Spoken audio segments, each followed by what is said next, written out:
Ciao, benvenuti su Storie di Tradimento. Prima di iniziare, sarebbe molto apprezzato se vi iscriveste al mio canale, metteste mi piace al video e lasciaste un commento qui sotto.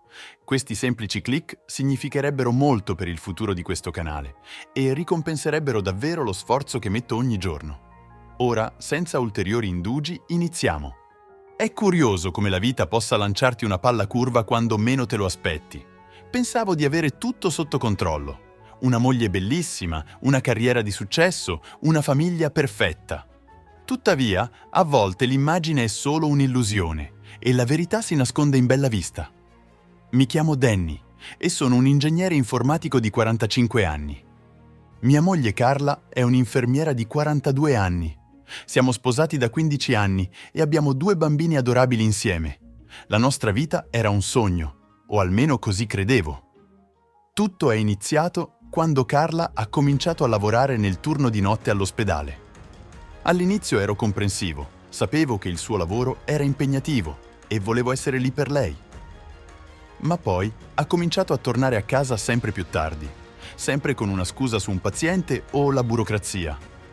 Cercavo di non farmi influenzare, ma il sospetto nel retro della mia mente non andava via. Ho iniziato a notare piccole cose, come il fatto che lei fosse sempre al telefono a messaggiare e sorridere, o come iniziasse a vestirsi meglio per il lavoro. Volevo fidarmi di lei, ma il mio istinto mi diceva che qualcosa non andava. Così ho assunto un investigatore privato.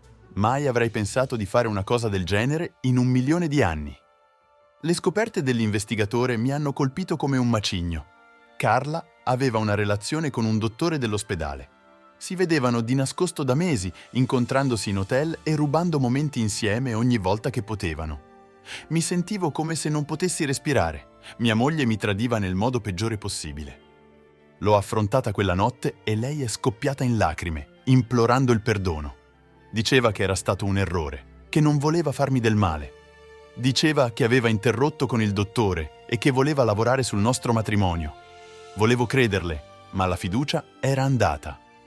Abbiamo iniziato a fare terapia di coppia, cercando di salvare quel che restava della nostra relazione. Ma ogni volta che la guardavo, tutto ciò che potevo vedere era lei tra le braccia di un altro uomo. Mi stava distruggendo. Nel frattempo, il partner di Carla non accettava la rottura. Ha iniziato a chiamarla continuamente, lasciando messaggi vocali disperati e presentandosi a casa nostra nel cuore della notte. Ho detto a Carla di ottenere un ordine restrittivo, ma lei ha detto che poteva gestirlo. Non poteva sbagliare di più. Una notte stavo lavorando fino a tardi in ufficio quando ho ricevuto una chiamata frenetica dal nostro vicino. C'era stata una sparatoria a casa nostra. Sono corso a casa, il cuore in gola, pregando che la mia famiglia stesse bene. Quando sono arrivato, la polizia era già sul posto. Mi hanno detto che il dottore era entrato in casa con una pistola, chiedendo di vedere Carla. Lei aveva cercato di ragionare con lui, ma lui era fuori controllo. Durante la lotta, la pistola è esplosa e Carla è stata colpita alla spalla. Il dottore è stato arrestato e Carla è stata portata d'urgenza in ospedale. Mi sentivo come se stessi vivendo un incubo. In ospedale, Carla era stabile ma scossa. Mi ha detto che il dottore la minacciava da quando aveva interrotto la relazione, ma non voleva preoccuparmi. Pensava di poterla gestire da sola. Ero furioso, non solo con il dottore, ma anche con Carla per aver messo in pericolo la nostra famiglia. Le ho detto che volevo il divorzio. Non potevo più fidarmi di lei e non potevo vivere con la paura costante che qualcosa del genere potesse succedere di nuovo. Il divorzio è stato complicato.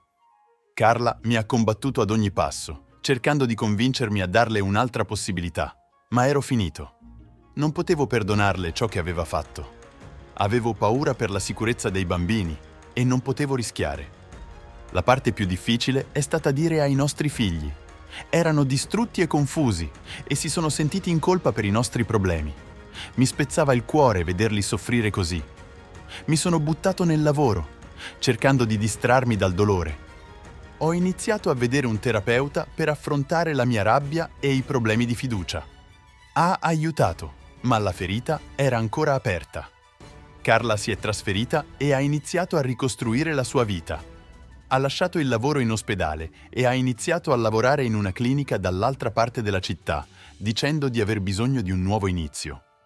Per quanto riguarda il dottore, è stato condannato per aggressione con arma da fuoco e condannato a 5 anni di prigione. Speravo che ciò avrebbe dato a Carla un po' di tranquillità, ma sapevo che le cicatrici non sarebbero mai completamente guarite. I mesi sono passati e la vita ha iniziato a sembrare di nuovo normale. Avevo l'affidamento esclusivo dei bambini e Carla li vedeva un fine settimana sì e uno no. Non era perfetto, ma era realtà. Un anno dopo il divorzio, ho iniziato a uscire con altre persone. All'inizio è stato strano mettermi là fuori dopo tanto tempo, ma sapevo che non potevo lasciare che il tradimento di Carla mi definisse per sempre o mi ostacolasse nell'incontrare altre donne. Ho incontrato una donna meravigliosa di nome Gail tramite un amico comune. Era gentile, divertente e soprattutto affidabile. Abbiamo preso le cose con calma, entrambi con un bagaglio dal nostro passato. Nel frattempo, Carla stava lottando. Aveva iniziato a bere pesantemente e faticava a mantenere un lavoro. I bambini tornavano a casa dai weekend con lei turbati e ansiosi. Ho cercato di parlarne con lei, ma mi ha chiuso fuori. Un giorno ho ricevuto una chiamata dalla polizia. Carla mi aveva ancora come contatto d'emergenza. Carla aveva avuto un incidente d'auto. Era ubriaca alla guida e si era schiantata contro un albero. Miracolosamente era sopravvissuta, ma era gravemente ferita. Sono andato a vederla in ospedale più per dovere che per altro. Era l'ombra della donna che avevo amato, distrutta e persa. Ho capito allora che la sua relazione era stata il sintomo di un problema molto più profondo. Ho deciso di aiutare Carla a entrare in riabilitazione, non per me, ma per i nostri figli. Avevano bisogno della loro madre e io dovevo sapere che stava ricevendo l'aiuto di cui aveva bisogno. Sono passati 3 anni dal divorzio e la vita va bene. Gail ed io ci siamo fidanzati e i bambini la adorano. Stiamo pianificando un piccolo matrimonio in primavera. Anche Carla sta meglio. È sobria da 2 anni e lavora come consulente in un rifugio per donne. Dice di voler aiutare altre donne a evitare gli errori che ha fatto. I nostri figli stanno prosperando nonostante tutto quello che hanno passato. Sono forti e coraggiosi e sono così orgoglioso di loro ogni giorno. Per quanto mi riguarda, ho imparato molto su me stesso attraverso tutto questo calvario. Ho imparato che sono più forte di quanto avessi mai immaginato e che posso sopravvivere anche ai momenti più bui. Ho anche imparato l'importanza del perdono, non per Carla, ma per me stesso.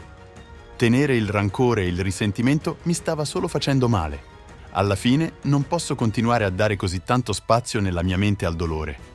Non sto dicendo che quello che ha fatto Carla sia stato accettabile o che dimenticherò mai il dolore che ha causato, ma scelgo di andare avanti, di concentrarmi sul bene nella mia vita piuttosto che soffermarmi sul male. Perché, alla fine, è tutto quello che possiamo fare. Ci rialziamo, ci spolveriamo e continuiamo a muoverci in avanti. E se siamo fortunati, lungo la strada troviamo amore e felicità. Grazie per aver ascoltato. Alla prossima!